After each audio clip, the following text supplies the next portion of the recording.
Buenas tardes a nuestra comunidad educativa de Lima Metropolitana.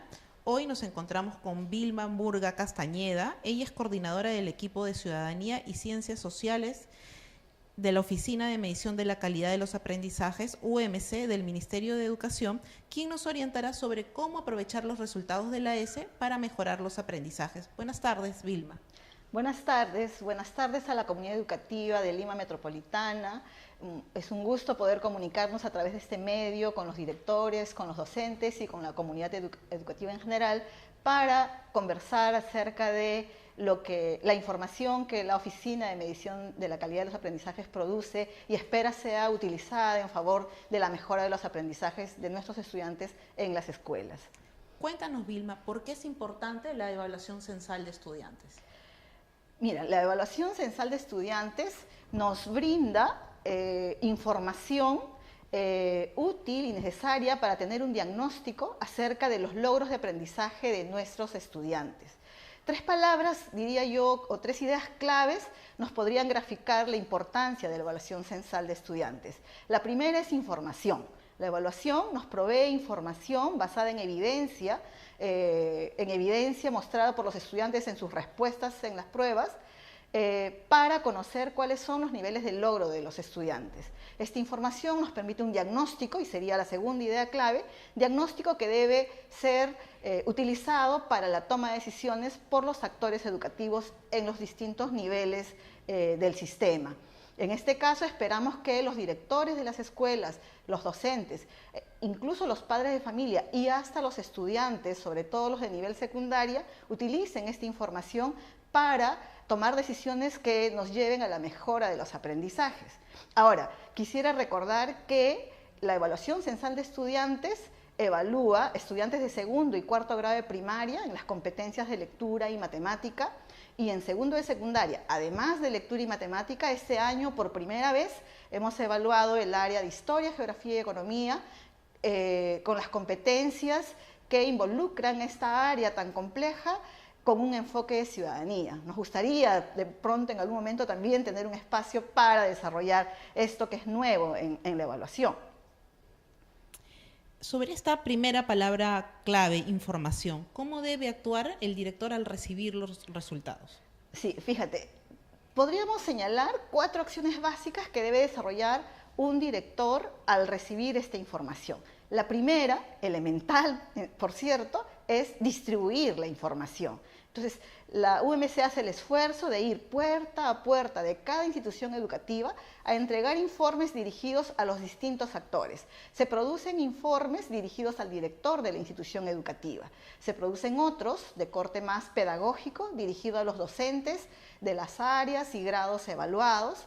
Y se producen también informes dirigidos a los padres de familia, reportando los resultados de sus hijos e hijas.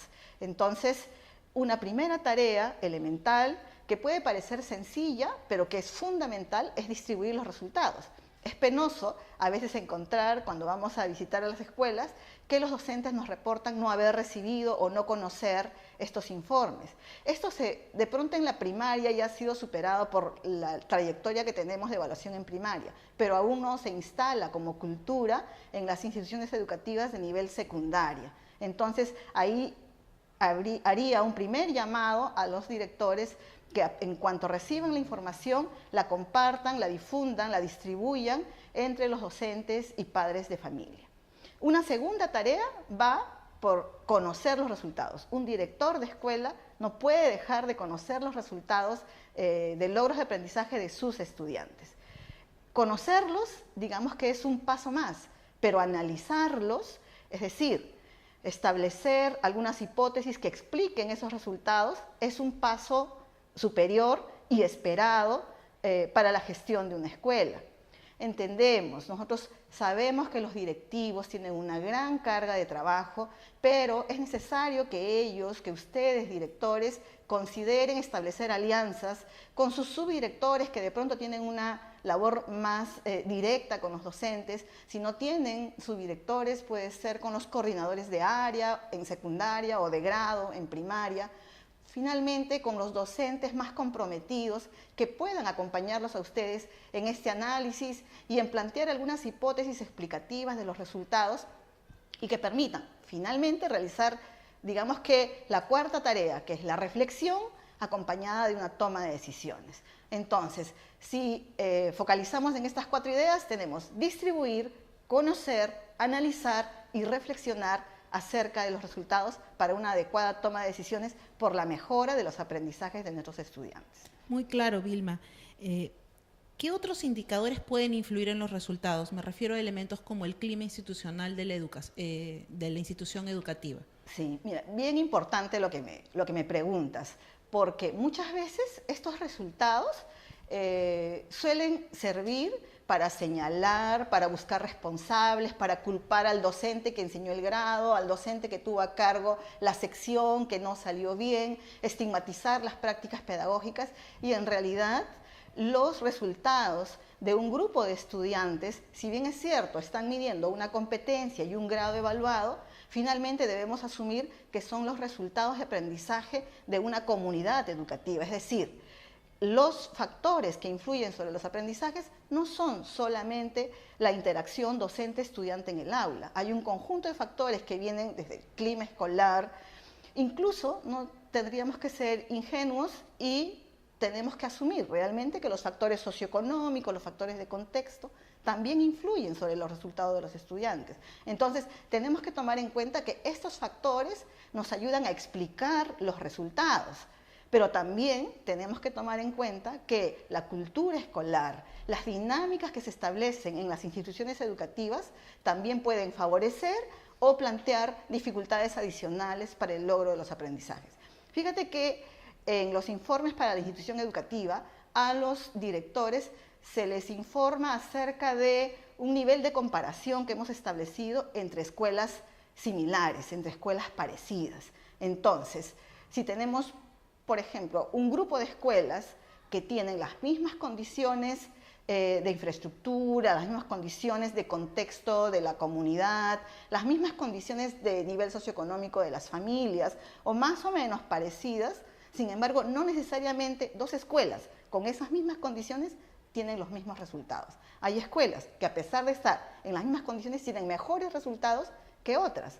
Eso entonces nos lleva a reflexionar acerca de cuánto efectivamente la escuela está cumpliendo su rol de ofrecer las oportunidades de aprendizaje para que nuestros estudiantes rindan y logren el nivel esperado en el que son evaluados. Y esto sí, tomando en cuenta que la evaluación censal de estudiantes mide algunos grados y algunas competencias. Entonces, docentes y directivos tienen que tomar en cuenta también toda la riqueza de la información que produce la propia institución educativa para analizar, junto con los resultados de la evaluación censal, también los logros de aprendizaje de los otros grados y las otras áreas que no son evaluadas. Entonces entendemos que es muy importante que este resultado sea incluido en el plan anual de trabajo de la escuela. ¿De qué manera debe realizarse? Claro.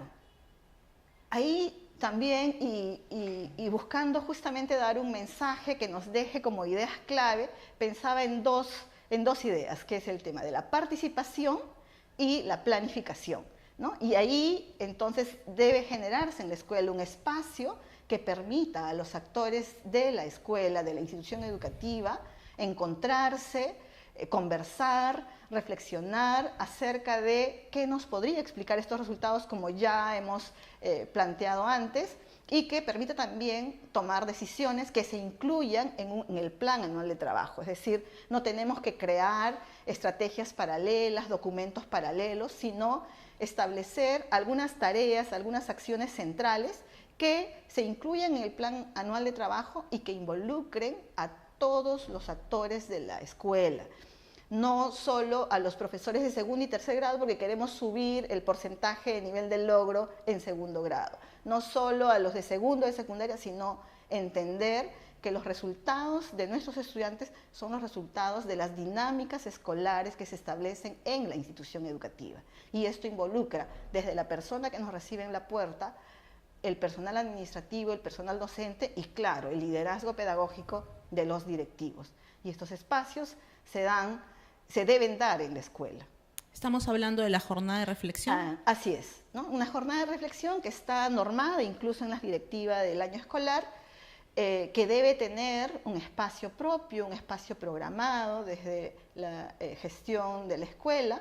La UMC entrega una pauta que sugiere, en verdad, una pauta para la jornada de reflexión, pero ¿qué es eso? Es una sugerencia, no es una camisa de fuerza. Cada escuela debe tomar en cuenta sus condiciones, sus fortalezas, sus oportunidades, los tiempos que tiene, la diversidad de sus horarios, la diversidad, en fin, del acceso, los tiempos de que dispone, para establecer sus propias dinámicas y estrategias, su propio diseño de jornada de reflexión. Nosotros les damos una pauta con las ideas centrales que consideramos deben tomar en cuenta en esta jornada, que es fundamental, que no debe dejar de realizarse en la escuela. ¿Cuáles son estas ideas centrales que deben tener en cuenta para la jornada de reflexión? En principio, que quienes dirijan la jornada, que le correspondería al director, al equipo directivo o de pronto a un equipo que se forme en la escuela para ello, debe conocer y saber de qué está hablando, debe haber informado, por eso es que no, y debe haberse la comunidad educativa previamente también informado acerca de lo que se va a ver en esta jornada de reflexión. Deberían acopiar también información producida por la propia escuela, es decir, información que nos de pronto grafique las condiciones de aprendizaje, el clima escolar, las dificultades de pronto incluso de interacción, de convivencia en la escuela o de otras capacidades, competencias que no son evaluadas por la evaluación censal. Este acopio de información será importante para una mejor toma de decisiones.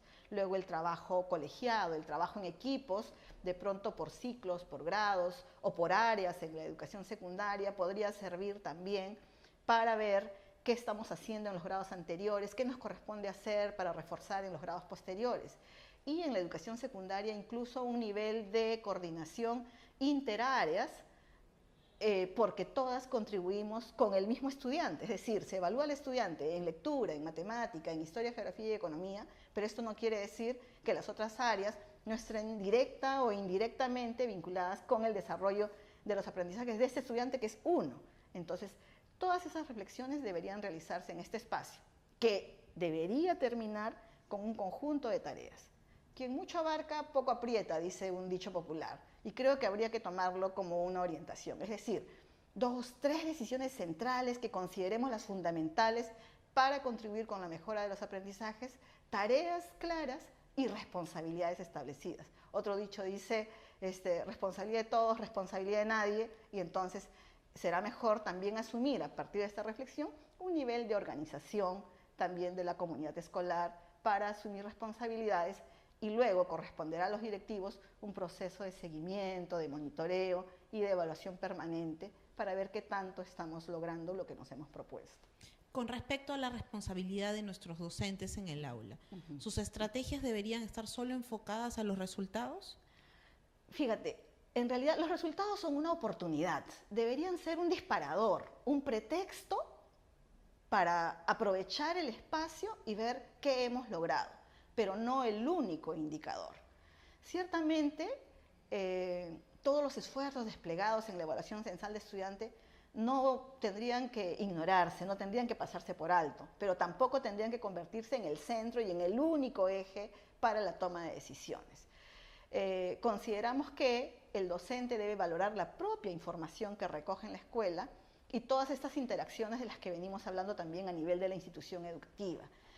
Pero los indicadores, los resultados que se reportan en el informe que el docente recibe, sí deberían ser empleados por ellos. Nosotros informamos a los docentes y les damos incluso orientaciones acerca de cuál es el enfoque con el que se está realizando la evaluación, por ejemplo. Qué cosa esperamos que un estudiante logre en el grado en el que está siendo evaluado.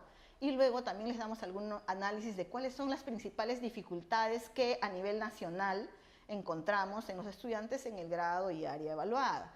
Y les damos algunas sugerencias, analizamos algunas preguntas, algunos ítems que justamente orientan acerca de cómo es que, qué actividades, qué tipo de actividades deberían realizarse en el aula para lograr los aprendizajes. Entonces, nos parece un material rico que debería aprovecharse y que los docentes deberían aprovechar no solo en la jornada de reflexión, en realidad ese sería el punto de inicio. En realidad estos documentos deberían ser parte, junto con otros, que el sistema educativo está acercando felizmente a los docentes, un instrumento de consulta, de trabajo en equipos y que les permita ir conversando en distintos momentos acerca de lo que es necesario hacer, lo que hemos hecho y lo que no hemos hecho, lo que podríamos modificar en nuestras prácticas pedagógicas, ¿no? Entonces, ese sería un poco el referente, ¿no? Y frente a la diversidad que tiene el docente con los alumnos, ¿cómo debe trabajar con aquellos que necesitan un refuerzo escolar? Sí, fíjate.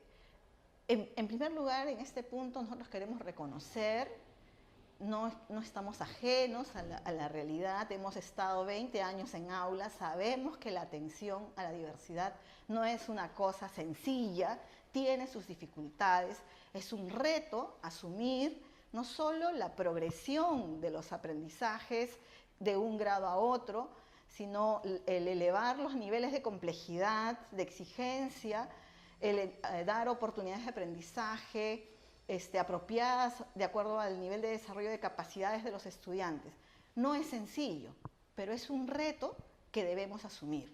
Los docentes que estamos comprometidos con el logro de aprendizaje de nuestros estudiantes, que sabemos que estos logros de aprendizaje van a contribuir con nuestra sociedad, van a contribuir con la formación de ciudadanos y ciudadanas que, a su vez, contribuyan con una mejor sociedad, debemos asumir el reto. No podemos darles la espalda. El reconocer que este reto es un reto no sencillo, que es un reto difícil, no implica de ninguna manera darle la espalda a este reto.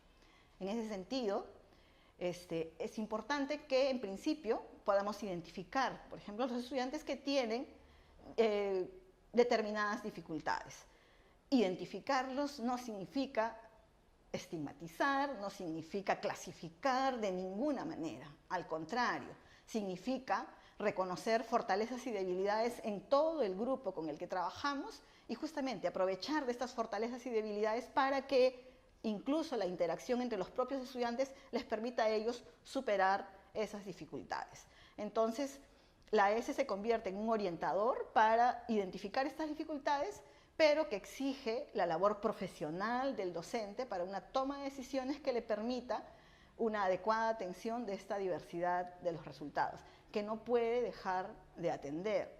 La escuela secundaria tiene ahora, felizmente, desde mi punto de vista, otorga a los profesores de secundaria un espacio para el refuerzo, justamente en el que se debe trabajar con estos estudiantes.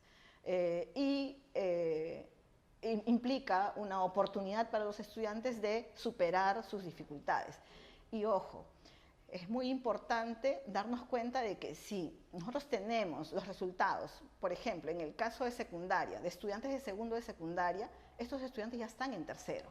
Y los estudiantes que no han logrado los aprendizajes del sexto ciclo, del segundo de secundaria, están partiendo tercero con una dificultad, con un déficit de aprendizajes que deberían ser cubiertos. Entonces, los docentes tienen que ser conscientes de eso, de tomar decisiones para remediar oportunamente este retraso en el aprendizaje, pero además no perder de vista que ese año también debe permitir no solo nivelar a los estudiantes que necesitan hacerlo, sino también lograr con ellos avanzar en lo esperado para el grado.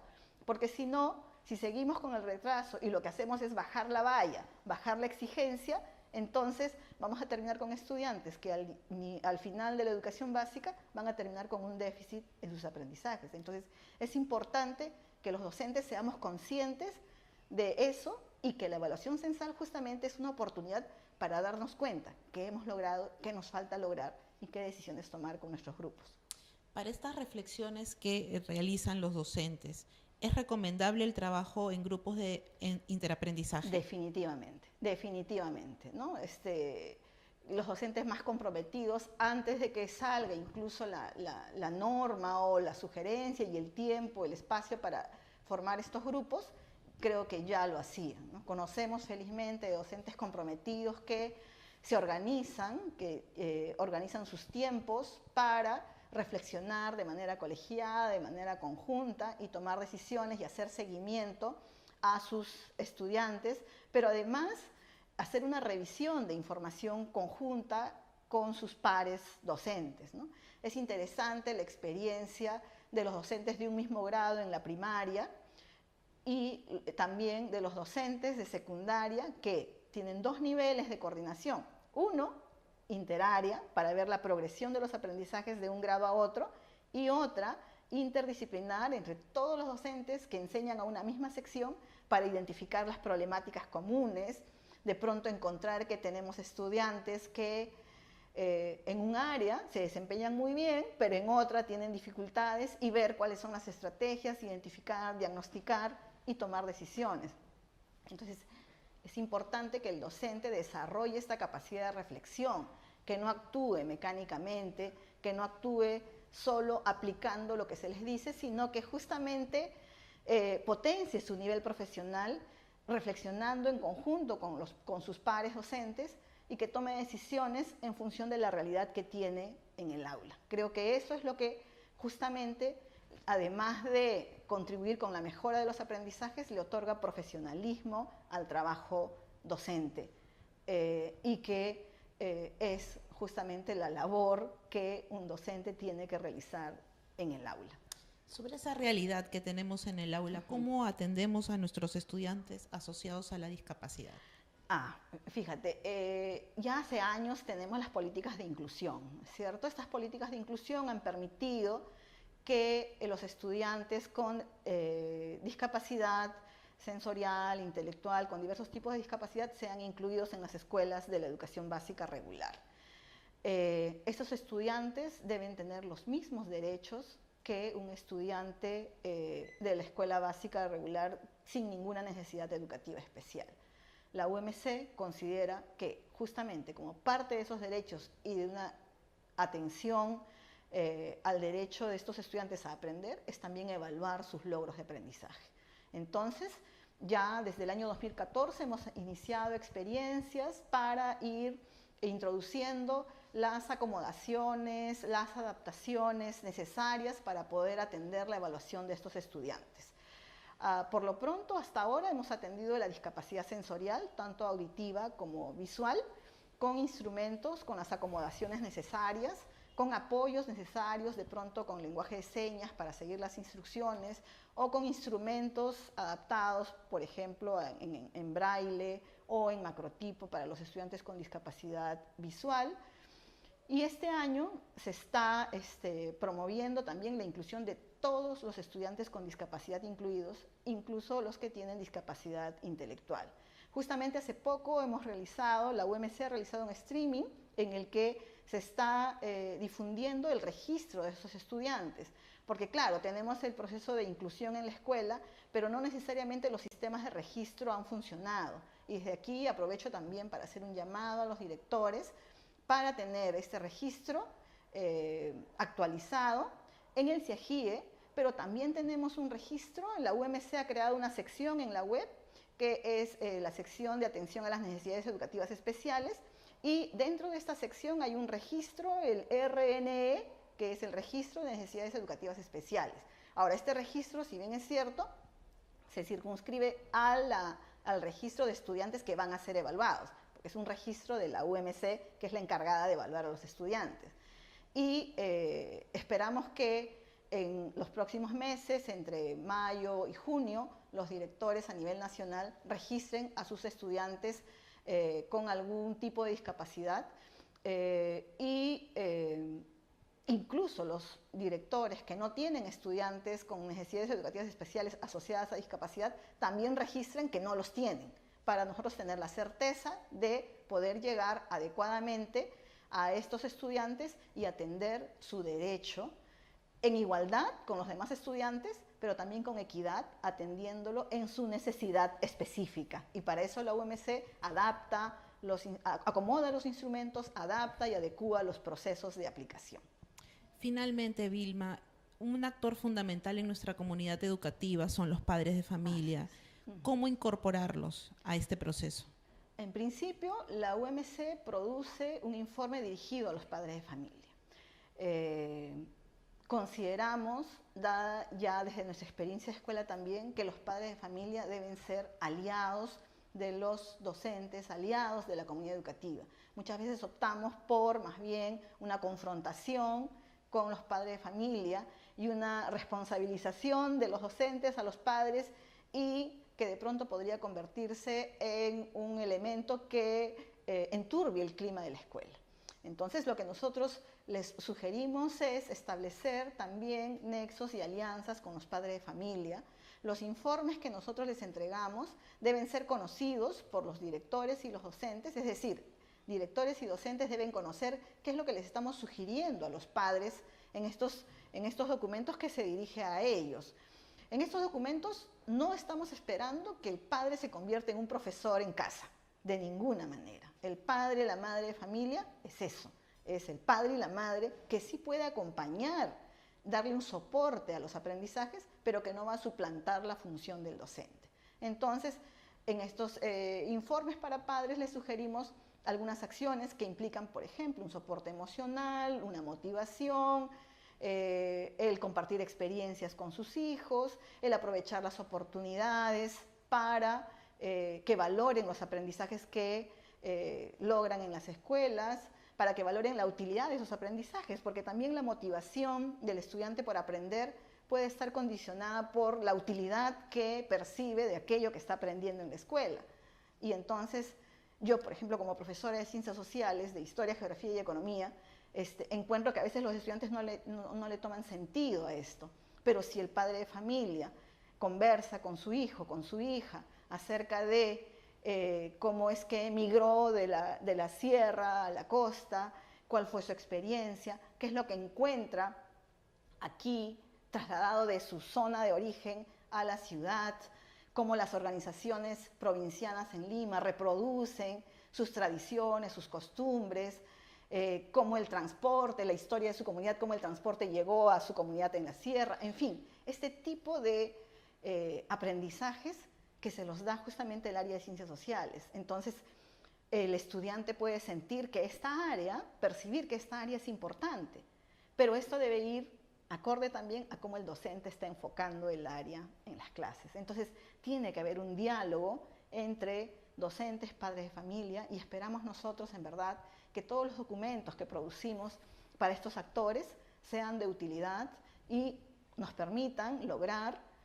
esto que la escuela tiene como tarea principal, la mejora de los aprendizajes de los estudiantes que logren los aprendizajes esperados de acuerdo al currículum vigente.